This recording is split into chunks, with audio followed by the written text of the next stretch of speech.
Mas hoje ela retorna e as portas estão sempre abertas na qualidade de presidenta desse grande Instituto Previdenciário de Campo Formoso. É o instituto que tem um saldo aí, a gente olhando o ETCM, até o mês de maio, o Instituto dispõe de 4 contas bancárias, Banco do Brasil, Banco do Nordeste, na verdade são 4, mas sendo que 2 contas no Banco do Brasil, uma no Banco do... não, são 3, né? No Banco do Nordeste, Banco do Nordeste e Caixa Econômica Federal, 2 no Banco do Brasil e outra no Banco do Nordeste e Caixa. Em maio, no Banco do Brasil,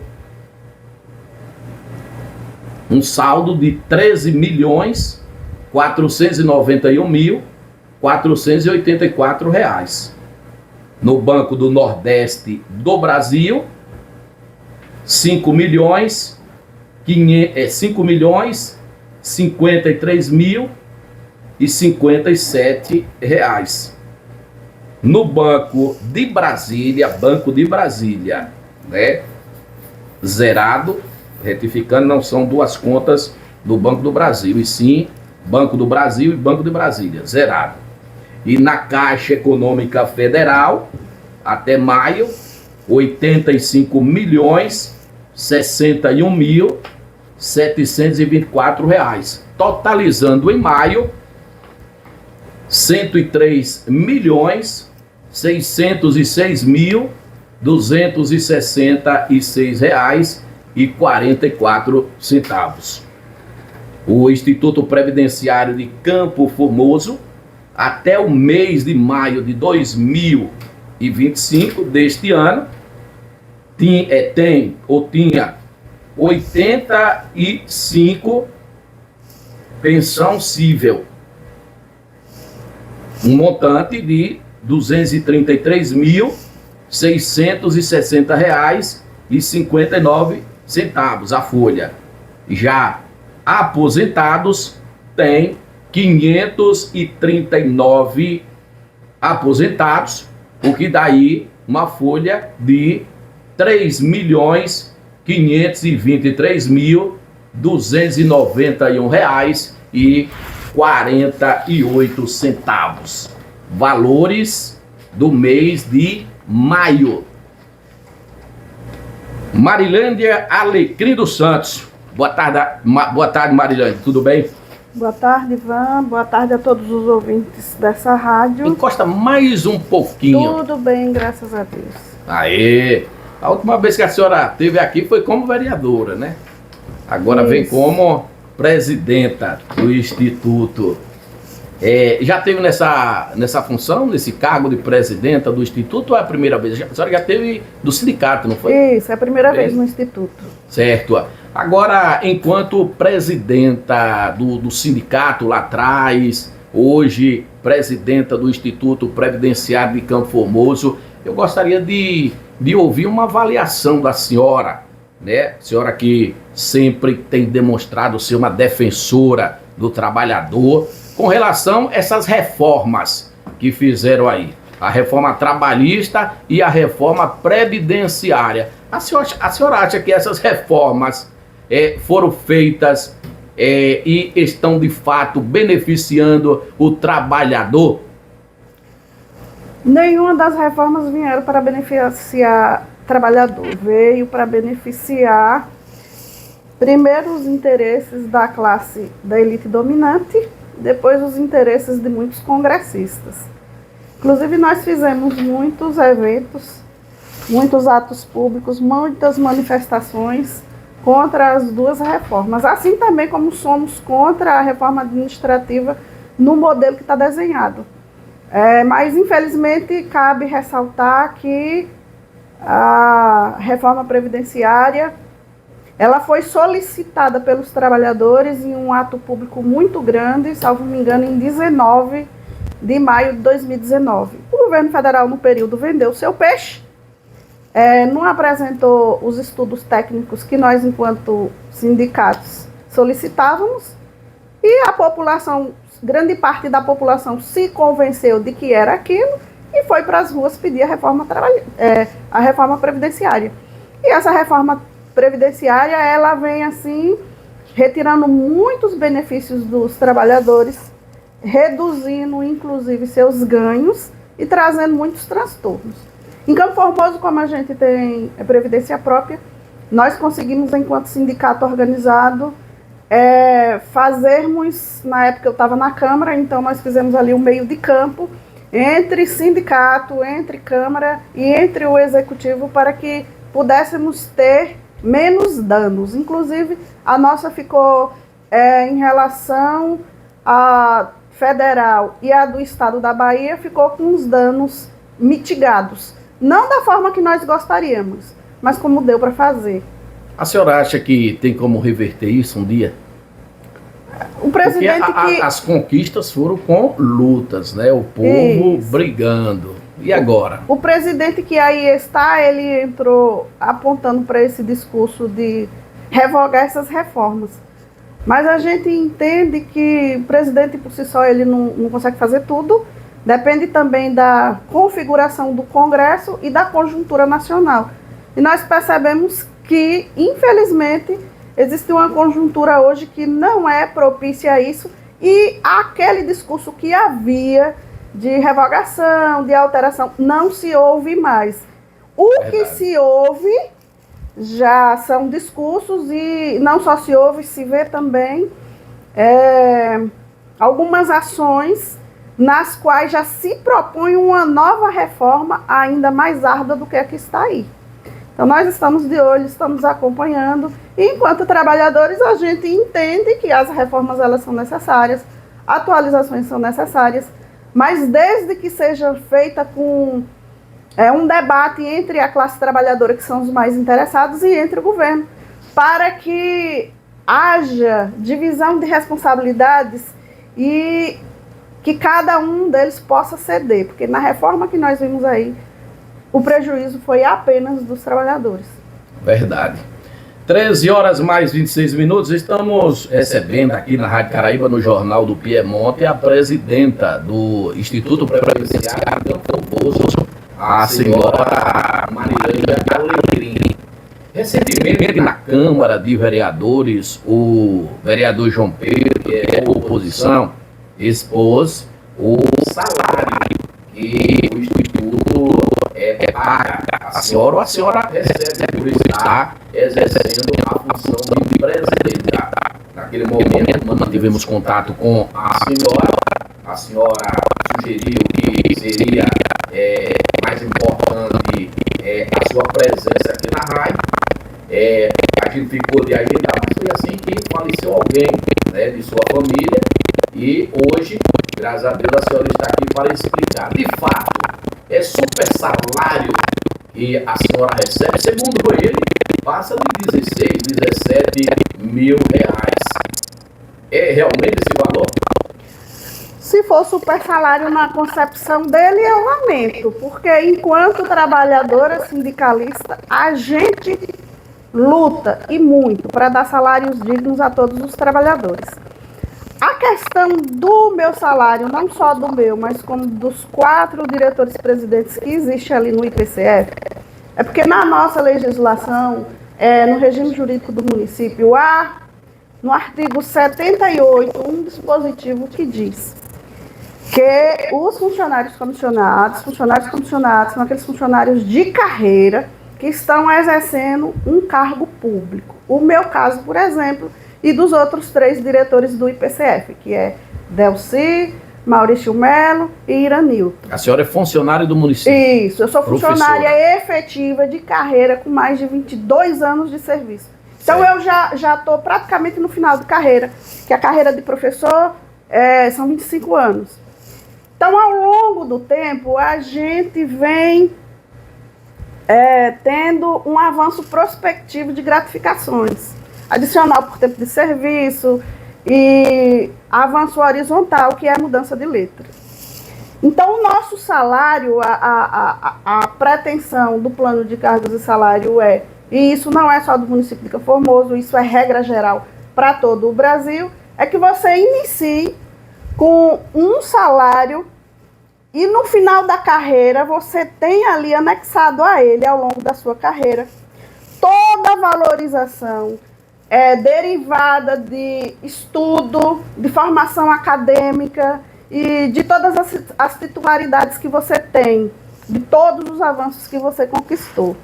Então isso traz um salário, eu não diria um super salário, mas um salário de valorização e respeito. Porque, como se sabe, o funcionário público, ele é de fato o legado do município e responsabilidade dele. Então nós temos em Campo Formoso não o melhor, mas um dos melhores planos de cargos e salários da educação da Bahia e do Brasil, né, por porte da cidade. E todo mundo sabe disso. Então, o que é que o regime jurídico diz no artigo 78? Ele diz que o funcionário comissionado, ele pode optar pelo salário do cargo comissionado da função, ou então da função efetiva, de professora no caso. E ainda diz que a gente, sem ressalvas, pode optar pelo maior salário, e é lógico que ninguém vai optar pelo menor. Isso daí, se é um direito que me é dado, não adianta querer fazer rodeios, que é lógico que você vai estar trabalhando, vai assumir uma responsabilidade daquela e quer ser bem remunerado. Então, o mecanismo que se utiliza é do artigo 78 do regime jurídico e que todos nós utilizamos. Nós optamos pelo nosso salário de carreira, mais 50% do salário do cargo comissionado. E aí gera o salário bruto. E depois do salário bruto, é lógico que você vai ter ali os descontos, desconto previdenciário, imposto de renda, o que mais tiver, vai ficar o salário líquido. Ou seja, se o salário do presidente, a pessoa que for assumir, seja comissionado, for R$10.000, a senhora teria direito a 50%, que seria R$5.000, mais em cima do seu. Aí iria para 15. Para 15. Entendeu? Entendi. Então a lógica é essa daí. E aí o vereador disse que ultrapassava o teto do município. Isso não é verdade. O teto do município, de acordo com a lei orgânica e a Constituição Federal, artigo 37, inciso 11 da Constituição Federal, diz que o teto dos municípios é salário de prefeito. Salário de prefeito de Campo Formoso, desconsiderando aqui as frações, é R$25.000. Então, se eu estou recebendo 17, eu não alcancei o teto. Quem dera alcançasse. Mas nós precisamos considerar que no IPCF, nós temos também aposentados que o salário é bem maior do que o meu. É verdade. Não chega a ser o teto, que é o salário do prefeito, mas é bem maior do que o meu e dos outros 3 presidentes que lá estão. Então é inverídica essa alegação do vereador, porque ele jogou ali de qualquer jeito para a sociedade uma informação irresponsável e ele foi um incompetente por não ter ido pesquisar antes e vir para cá tentar jogar para a sociedade que a gente estava burlando qualquer mecanismo da legislação para ter direito a um salário que não condiz com a realidade. Se para ele o salário que eu ganho é super salário, então que ele estude, se capacite como eu me capacitei, ele faça a formação exigida pelo Ministério da Previdência, se certifique igual eu me certifiquei, fui fazer isso em São Paulo, fiz, sou certificada e estou lá, não caí ali de paraquedas, nem eu, nenhum dos que ali estão. Nós temos a formação exigida e mais do que isso, nós arcamos com uma grande responsabilidade. E outra coisa, temos o Tribunal de Contas, que é quem nos fiscaliza mais diretamente. Porque qualquer pagamento que for feito ali tem que se gerar um processo administrativo para explicar com todas as minuciosidades para quê, o porquê e indicar no processo administrativo toda a legislação que permite que aquilo dali seja feito. E temos uma equipe que nos acompanha, tanto a equipe jurídica, temos 4 lá no Instituto, como temos também há algumas empresas que prestam serviço de consultoria, inclusive junto ao Tribunal de Contas dos municípios, de licitação, publicidade e tudo que for necessário para manter aquilo dali conforme os critérios estabelecidos pela legislação e pelo Tribunal de Contas. É tanto que os dados que você falou aí inicialmente, você conseguiu onde? Nos sites de transparência, porque nada hoje é encoberto, está tudo lá. Então, nada do que viéssemos a fazer ou venhamos a fazer ali vai estar escondido. Está tudo exposto para a sociedade estar olhando. Agora, eu acho, embora servidora pública, e sabendo que as contas são públicas, eu acho que é um imenso desrespeito você pegar o salário de uma pessoa, uma mulher, e ficar jogando ao vento aí para a sociedade por achar que é um salário muito alto e que a mulher não é digna disso daí. O IPCF, ele passou a vigorar, foi fundado em 1991, mas passou a vigorar em abril de 92. E todos os funcionários que passaram por ali receberam um salário na mesma modalidade que nós recebemos hoje, respeitando os dispositivos do artigo 78 do regime jurídico e todas as demais leis vigentes. Nunca se questionou isso. E aí, inclusive, eu quero relatar aqui que foram homens, os funcionários públicos de cargo comissionado que passaram por ali. E nunca foi questionado? Nunca foi questionado. Agora, assume uma mulher e, de repente, quer constranger essa mulher, como que se nós não fôssemos dignas também de receber bem, igual os homens que por ali passaram. Então, eu lamento esse tipo de situação e digo que se o salário, aos olhos da sociedade, é um bom salário, graças a Deus por isso. Isso quer dizer que Campo Formoso está cumprindo o dever de casa e está cumprindo a legislação federal que indica valorização para todos os profissionais da educação. Recentemente, o Ministério Público fez uma recomendação baseada em reclamações de 2016, aonde, por conta de gestores que desde 2001, né, não faziam os repasses legais da forma que tinha que fazer para o Instituto Previdenciário. E aí se instaurou um inquérito cível, se não estou equivocado, de 2001 até 2016 por aí. Só que a promotoria, o promotor, conforme consta na recomendação da época, alegando que recebeu a informação do Instituto Previdenciário que não haveria mais repasses em atraso, porque houve uma negociação, um parcelamento, então aquele inquérito cível teria sido arquivado. Mas agora surge uma recomendação aonde o Ministério Público solicita várias informações e também recomendações para o gestor atual, mencionando o nome do prefeito Elmo Nascimento. Está havendo algum atraso de pagamento, de repasses? Por que o Ministério Público fez essa recomendação direcionada ao prefeito Elmo Nascimento? Evidentemente, menciona o nome dele porque ele é o atual gestor. Por que esta recomendação? É bom a gente frisar que quem fez essa denúncia fomos nós. Na época eu estava na presidência do CISI, hoje estou como interina, e fizemos essa reclamação porque estava havendo falta de repasses. E o histórico que nós temos do IPCF em relação à falta de repasses já tinha se tornado uma prática, né? O prefeito entrava, aí herdava essa falta de repasses do prefeito anterior. Se quisesse fazer algum convênio com o governo federal, teria que fazer o parcelamento para poder regularizar e ficar apto, receber a CRP e ficar apto para fazer qualquer tipo de convênio. Então, entrava no primeiro ano, fazia isso e esquecia. Pronto. Fez o convênio que queria, esquecia lá e deixava a mercê da sorte. Isso foi gerando para o IPCF um desequilíbrio financeiro e também atuarial. Então, nós pegamos em 2013, nós fizemos uma reclamação no Ministério Público.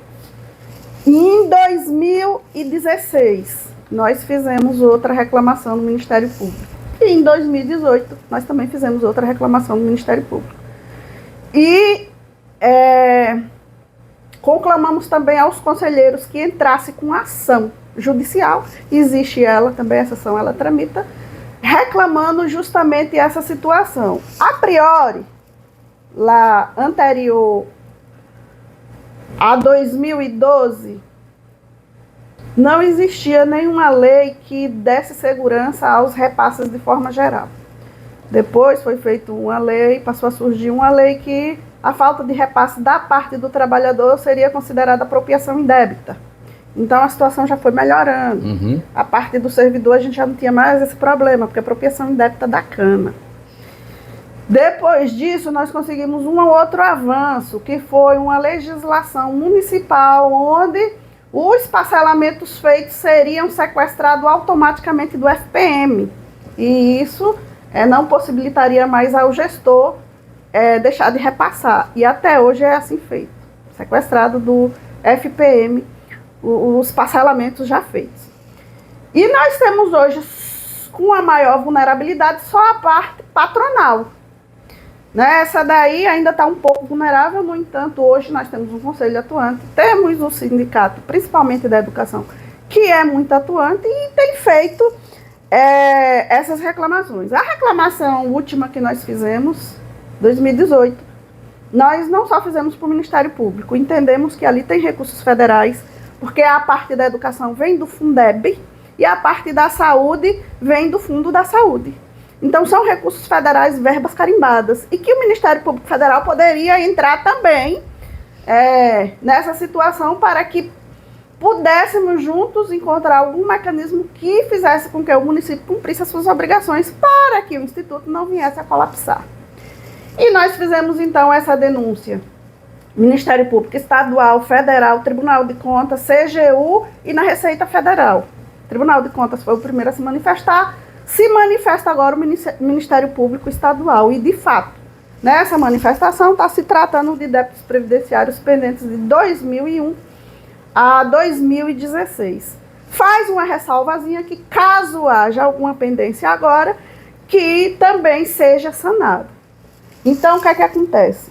Nós temos aqui a certidão previdenciária do município, que é a CRP, que foi emitida no dia 6/5/2025. Foi emitido porque não havia nenhuma pendência até então.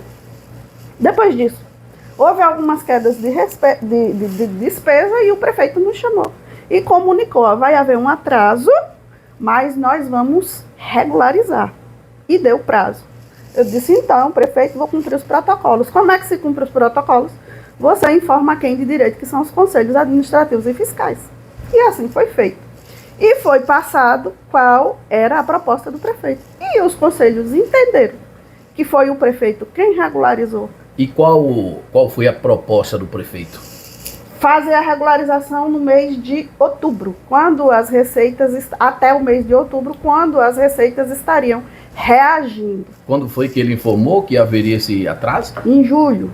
Em julho agora. Isso. Aí ficaria julho, agosto, setembro e... até outubro faria a regularização. Para o município, a regularização ela funciona de um ano para o outro. Mas iria continuar descontando do servidor e não iria fazer o repasse? Mas nesse caso não é parte do servidor. A parte dele? Parte do servidor não. E certo. Nem é toda a parte patronal. A parte patronal hoje, ela corresponde a mais de 2.100.000 reais. A parte pendente foi 415 mil. Então, foi um percentual da parte patronal. Não foi a parte patronal toda. Se fosse, nós estaríamos em dificuldade. Porque para pagar folha, a gente teria dificuldade e teria que ter que fazer resgate. Mas é dificuldade com todo esse saldo em conta? Mas é isso que eu estou lhe dizendo. Milhões? Dificuldade, porque para pagar nós teríamos que fazer resgate desses 104 milhões. O valor da carteira hoje, deixa eu lhe dar aqui bem definido, é... Deixa eu anotar aqui, pronto, tá aqui. O valor da carteira hoje, atualizado, é R$161.749,10. Atualização de hoje. Esse é o valor da carteira do IPCF. Nós temos dinheiro suficiente para pagar qualquer folha. Só que não é interessante para a gente fazer resgate. Interessante para a gente é pagar com os repasses. Então essa era a nossa preocupação. Porque de 2017 a 2020, a folha para ser paga estava sendo resgatada todo mês para poder pagar. De onde você tira e não retorna, a tendência é secar, acabar de uma vez. Então a nossa preocupação seria essa.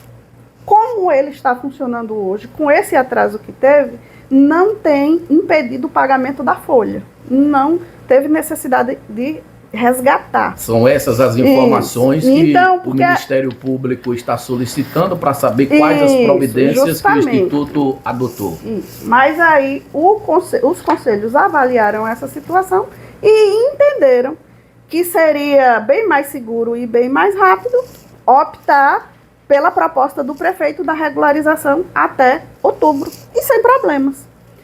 Essa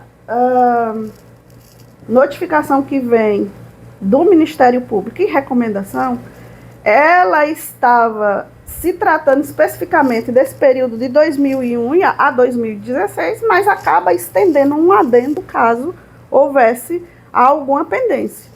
Qual é o nosso papel protocolar e legal enquanto representante? Notificar o prefeito, notificar os conselhos, dar as devidas informações aos conselhos e ver quais serão as decisões do conselho, se o conselho aguarda ou não essa regularização ou se quer partir para outros meios judiciais. Então, nós hoje estamos na seguinte situação. O conselho entendeu que aguarda, mas o Ministério Público solicitou, como sempre solicita, e de dezembro de 2024 para cá, já pela terceira vez, porque essa já faz parte da terceira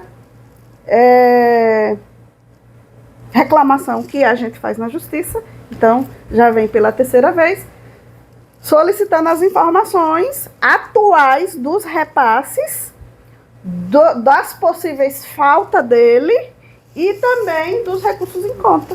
Não temos problema, isso é uma obrigação nossa de fazer. Então a gente vai lá, cumpre os prazos, faz os repasses e fica a critério do Ministério Público e do Executivo Municipal como é que fará qualquer regularização necessária. E regularização de IPCF para meios ou formas de emitir CRP não é necessariamente só repasse.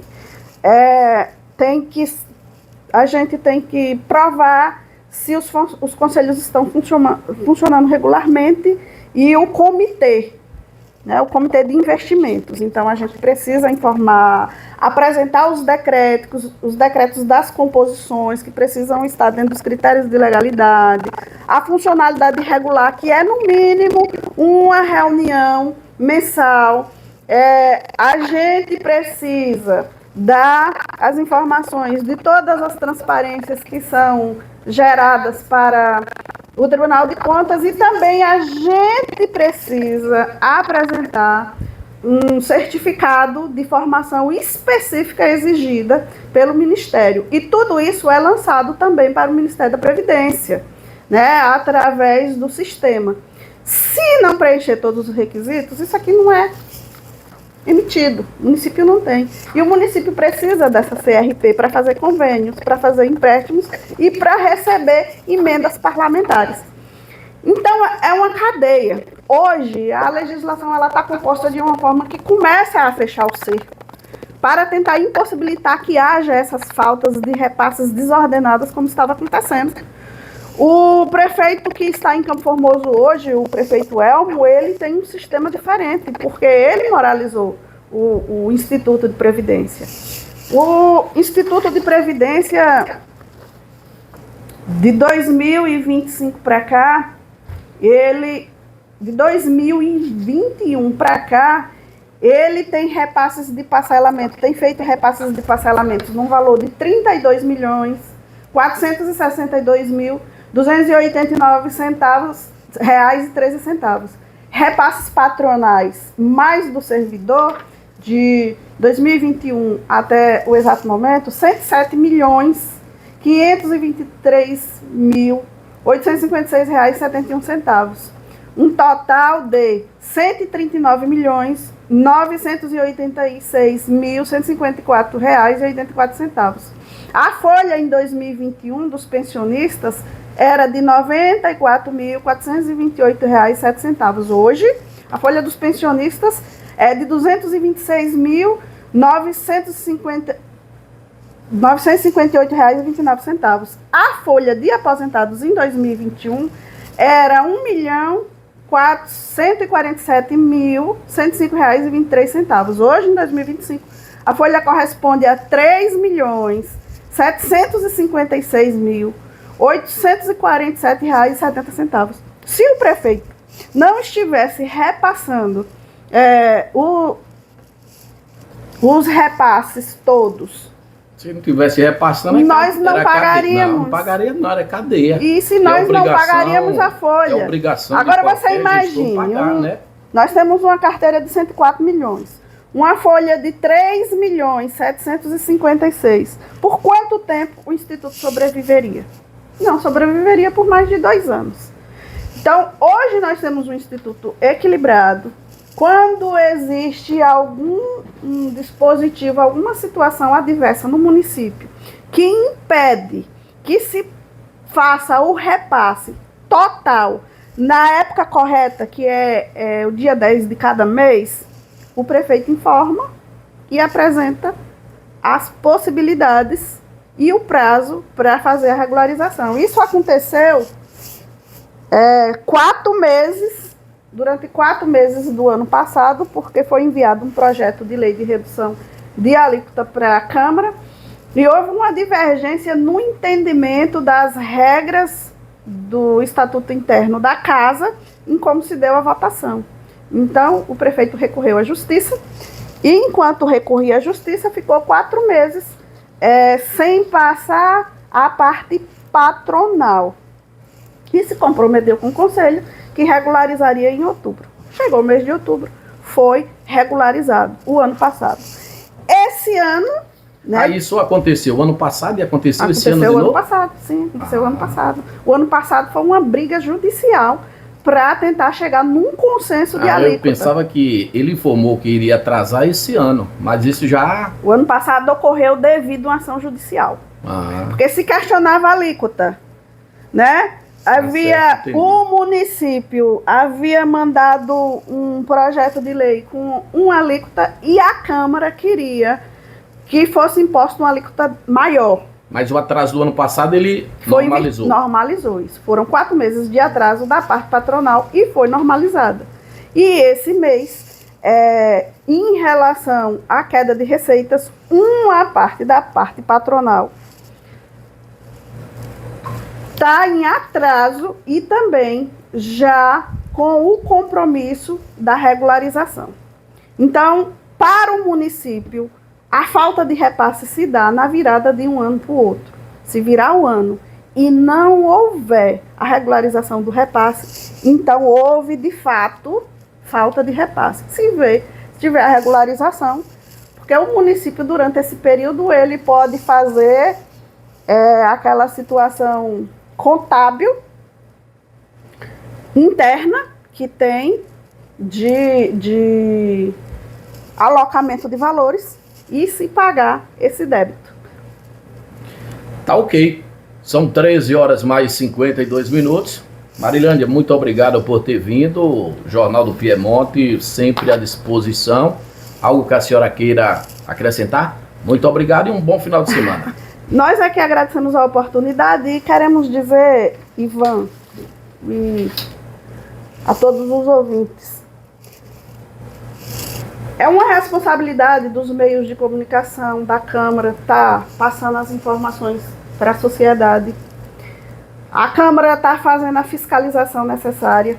Agora, quando se joga ao vento informações parciais que colocam em xeque a dignidade das pessoas, está se comprando ali uma briga desnecessária, né? Porque a mídia, ela é muito importante para a sociedade, e eu sou adepta da mídia. Agora, a mídia que tem aquele compromisso de, antes de jogar qualquer notícia, primeiro fazer a avaliação dos fatos e ver se é aquilo mesmo que se está falando. Porque senão perde a credibilidade. Mas a senhora fala com relação... A mídia em geral. Ah, pensava que era aqui. Em Campo Formoso, esse negócio bombou. Como que, se a presidente do Instituto tivesse fazendo, burlando alguma lei para receber um salário exorbitante. E isso não é verdade. E nós provamos aqui que não é. A outra situação é que o vereador, para ele ter credibilidade, ele precisa cobrar com responsabilidade e trazer para a tribuna fatos do que antes foi apurado. E não simplesmente por uma questão de empolgação política partidária, jogar ao vento e ir comprometendo a imagem e a dignidade das pessoas. Eu representei o vereador na comissão de ética. Engraçado que nenhum outro vereador questiona o vereador, mesmo sendo da oposição. Como se dá a dinâmica deles ali, é uma situação muito interna, mas assim, foi a segunda vez que foi colocada essa questão relacionada ao meu salário, jogada ao vento, como que se eu estivesse burlando ali alguma situação para me beneficiar. E eu só estou recebendo conforme os critérios da legislação. Então, eu representei o vereador na comissão de ética e fiz uns pedidos para que seja avaliada a conduta do vereador, para que ele aprenda a ter responsabilidade com o que ele leva para ali. Porque essa foi uma situação, mas já houveram outras situações em que o que foi exposto lá não tinha veracidade. Se for colocado, se a mesa aprovar, o vereador pode ser afastado? Sim, com certeza. E bom que seja, que é para aprender a lição e os outros aprendam a respeitar a sociedade, a respeitar as pessoas, porque infelizmente nós vivemos em uma sociedade onde de fato tem muita gente de má fé e muito malandro na política. Agora não é todo mundo não. Toda regra tem exceção. Malandro tem então, muito, viu? Assim como também nas câmaras de vereadores tem muito malandro, né? Inclusive... É a raiz da malandragem da política, são algumas câmaras. Eu sempre gosto de dizer que às vezes a gente critica muito lá em cima, mas a gente tem que fazer as críticas, a justiça também tem que começar a voltar, né, a visão dela para a raiz, né? Que a raiz, a malandragem, parte de corrupção, tá na raiz, aqui embaixo, tem muita raiz embaixo. E às vezes a gente só olha para as folhas, para os frutos. Então, quando um vereador leva uma informação inverídica, ele está induzindo a sociedade toda ao erro, né? Porque as pessoas vão ser induzidas a julgar de forma errônea a imagem de alguém. Então, para mim, isso é uma coisa grave, séria e precisa de uma resposta à altura. Então, ao mais, nós queremos agradecer a oportunidade de podermos fazer aqui essas ressalvas, esses esclarecimentos e dizer que o Instituto de Previdência está à disposição de toda a sociedade para quaisquer informação. Estamos ali, como eu já falei, tudo é público, tudo está nos portais, mas se surge alguma dúvida, nós estamos lá para isso. E essas ações imparciais e maliciosas, toda vez que houver, não haverá silêncio para elas. Muito boa tarde, um bom final de semana e que Deus nos abençoe. Tá, e portanto, batemos um papo com a presidenta do Instituto